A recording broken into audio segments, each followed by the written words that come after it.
Hi. This is something different than what we normally do. I'm usually stuck inside of PS Audio and I'm showing you around, or you can see the equipment behind me, but now I'm actually on vacation and we're in Santorini, Greece. Behind me, and I'll try and drop in some pictures for you here that I shot. This is an island off Greece. It's a little cool today, and but you can see this island is actually part of a volcano. So at one point, about 3,500 years ago, this place just blew up and it erupted and took out. I think it was the Minoans in the civilization. But you can see here. Take a look as you look out over the city. That large bay you see is actually a volcanic caldera, which is we're actually perched on the side of a damn volcano.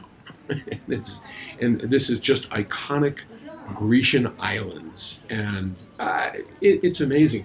I've got a sweater on. Normally, it's pretty hot here, and I've been a little sick. I apologize. I had an upper respiratory something or other, and a perfect time for traveling, hacking on the plane to the delight of everybody. Anyway, I did want to share a few minutes with you on these videos on my YouTube channel because, well, it's cool to show you around some of the places that I've been to and where I currently am on my vacation with Terry, my son Scott, and his wife TJ, Teresa. But I'm pretty excited because just before I came here, I got a hardback copy of my new book. I had like 15 of them printed. It's sort of one of those on-demand printing things. And you can see it's 99% true. And then there's moi on the back cover. And it's a pretty heavy book. I think it's 484 pages. I've spent the last couple of years writing this thing, and it's been an interesting challenge. I would love for you, if you're interested in reading the book, it's a memoir. It's all about my crazy, dope smoking, snake eating debauchery starting out as a kid and raiding egg farms and throwing dummies out in the street. I mean, I was a hellion. I got to tell you right now, I'm lucky I didn't wind up in jail. But as you find out in the book, I actually did. More than a couple of times. Twice, in fact. But luckily, I escaped. But it's my whole life story. I think it's one that's interesting. It goes through everything that I've done throughout how I started PS Audio, all the inside secrets and stories that have never been told before. And you know what? I figure I'm 70 years old, right? 70 years old. Hard to believe for me because in my head, I'm like 33. But here I am, 70 years old, and I thought, what the hell? I've had one of the more interesting lives of anybody I know, and why not write them down? I was embarrassed for years, and you'll know why when you get into the middle of this book. It's like, you actually wrote that? Anyway, I thought before, and I have two things. One, I want to read you a little bit of the book, and it's starting to rain right now. I hope this doesn't turn into a disaster. Stuff in my glasses. And two, if you would, go to my book's website, paulmcgowan.com. Pretty easy. www.paulmcgowan.com and just give me your email address. And this is clearly a shameless plug, okay?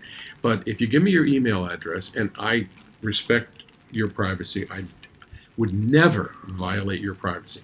But what I'll do is when the book actually publishes, I will send you an email and say, hey, book's available. I'm going to do it as a Kindle, as a hardback, as a paperback. And I hired the greatest voice talent. Wait till you hear this guy. He is so good. And he's going to read it on an Audible thing. I thought about doing it myself, but this guy's so much better than me. So anyway, paulmcgowan.com. Go to my website. Send me your email address, and I'll let you know when it comes. And I've got a little bit of a surprise in there. So if you do sign up, I'll let you in on the surprise. Okay. So This goes back to part of the book. I don't know how many of you know this, but I was at a number of trials, and actually after being thrown in jail in Germany, getting busted for hash, I wound up in Munich. I was in the army as a disc jockey. I know, hard to believe. How do you go from a German jail cell to being a disc jockey in Munich, Germany? But there I was. And I got to interview some of the most interesting people in the world. Elton John, Frank Zappa, Cat Stevens, and a lot of them, if you want to, those interviews are online now. But anyway, this was Emerson, Lake and Palmer, and I wanted to read you a little bit out of the book, sort of give you a flavor. This is at what's called the Circus Krone, which is a concert venue in the middle of Munich. And I had just gotten in there to see this because I had a love of synthesizers, which had a large part to play in my life as well. Synthesizers did.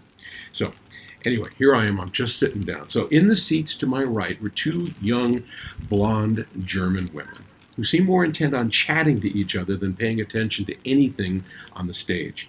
But the concert had yet to start. On my left, a glassy-eyed German with shoulder-length hair, a heavy overcoat, and a hash pipe at the ready. On the stage, a set of drums facing the biggest machine I'd ever seen, a Moog synthesizer. It was a stack of multiple black boxes taller than a man, with a tangle of wires bristling off its front like an old-time telephone thing that you plug in and on, with blinking lights. And below it was a small keyboard with multiple stacks of PA speakers. Ooh, I better get through this quick because it is raining right now. The long hair next to me offered me his pipe, red Lebanese, a very up kind of high, which is kind of a hash. I inhaled deeply, coughing and sputtering from the power of its smoke, and then the lights dimmed, and the crowd's chaotic chatter turned to a concerted buzz of anticipation until the three musicians walked out on the stage. Every person in that auditorium rose to their feet as if on cue. Their applause was deafening.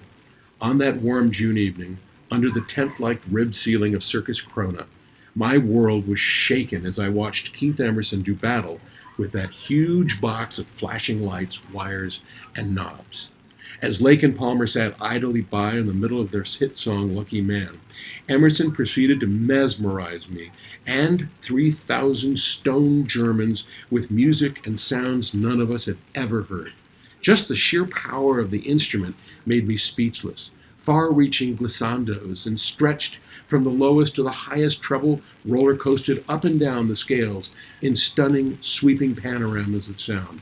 It was unfathomable to me, that's hard to say, that the sound made by this collection of wires, lights, and circuits could grab hold of my soul, but grab it they did. And at that moment, I knew not only that I had to understand how this machine worked, but that I had to master its technology and someday build my own synthesizer, which is something I did.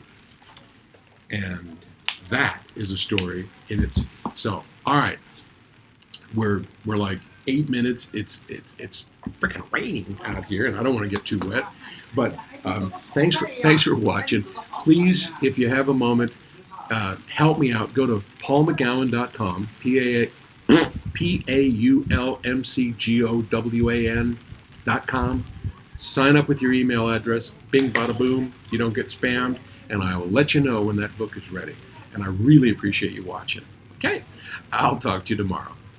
Bye.